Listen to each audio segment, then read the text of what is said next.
Assalamualaikum warahmatullahi wabarakatuh. Baiklah, selamat pagi, bertemu dalam mata kuliah Kesehatan Reproduksi, di mana untuk hari ini kita akan membahas dan mengupas tentang wanita sepanjang siklus kehidupan. Nah, dari judul kita ada wanita sepanjang siklus kehidupan, berarti bagaimana siklus kehidupannya dari seorang wanita. Itulah yang akan kita bahas. Nah, untuk itu siklus hidup dari manusia itu ada yang namanya mulai dari kehamilan. Setelah itu ada yang mulainya dari kehamilan, kelahiran.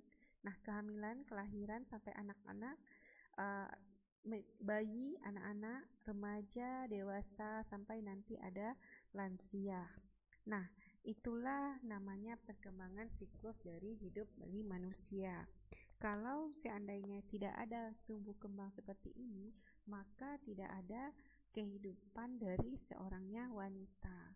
Nah, selanjutnya penyakit-penyakit yang biasa terjadi biasanya untuk masalah reproduksi pada wanita ini yang ada itu adalah masalah ketika kehamilan, persalinan, penyakit-penyakit degeneratif, penyakit seksual. Nah, itu masalah yang ada pada wanita, di mana wanita ini mulai dari melahirkan, nanti ada anaknya bisa laki-laki, bisa perempuan, nanti anak berubah jadi dewasa, jadi anak-anak, jadi remaja, jadi dewasa, jadi lansia, jadi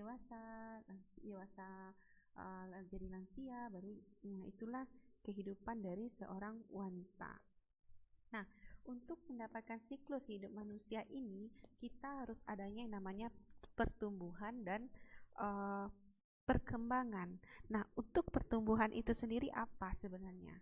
Nah, pertumbuhan itu sendiri adalah bertambahnya ukuran dan jumlah sel serta jaringan interseluler yang mendadakkan bertambahnya ukuran fisik dan struktur tubuh sebagian atau keseluruhan sehingga dapat diukur dengan satuan panjang dan berat.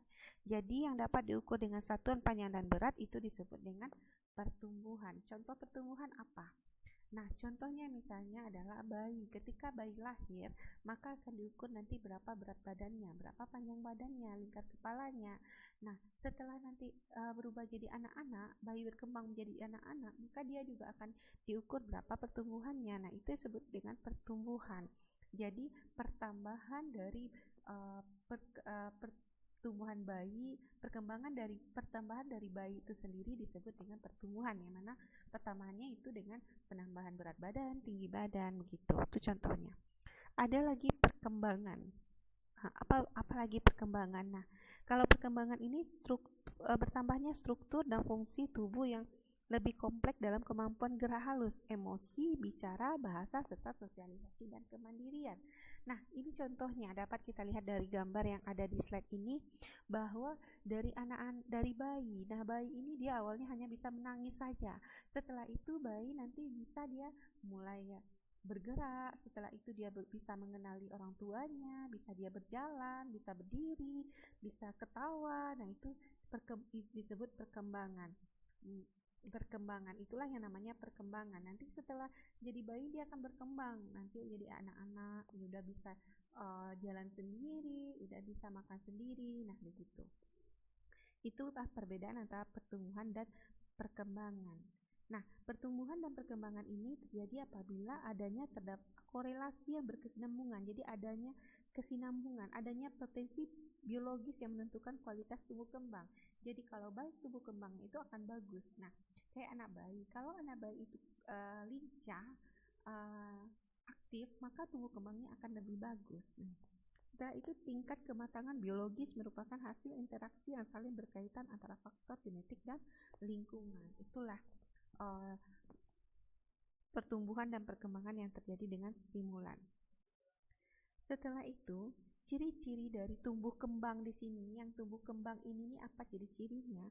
Nah, ciri-cirinya itu yang pertama adalah pertumbuhan dan perkembangan pada tahap awal menentukan perkembangan selanjutnya. Jadi di awal setelah melahirkan itu, di awal atau setelah saat di kandungan itu yang menentukan bagaimana perkembangan dari selanjutnya. Misalnya Contohnya ibu hamil. Nah, ibu hamil apabila si ibu makan makanan yang bergizi, yang bagus, maka stimulasi anaknya nanti akan lebih bagus.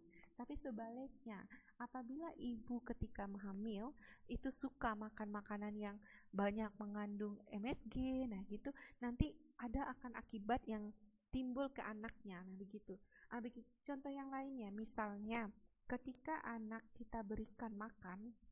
Nah, ketika anak bayi kita berikan, ketika dia sudah makan nasi empasi, kita berikan makanan yang banyak mengandung junk food atau makanan yang tidak bagus, yang MSG-nya banyak, maka nanti tumbuh kembangnya akan terganggu ketika dia sudah sampai ke tahap dewasanya, begitu.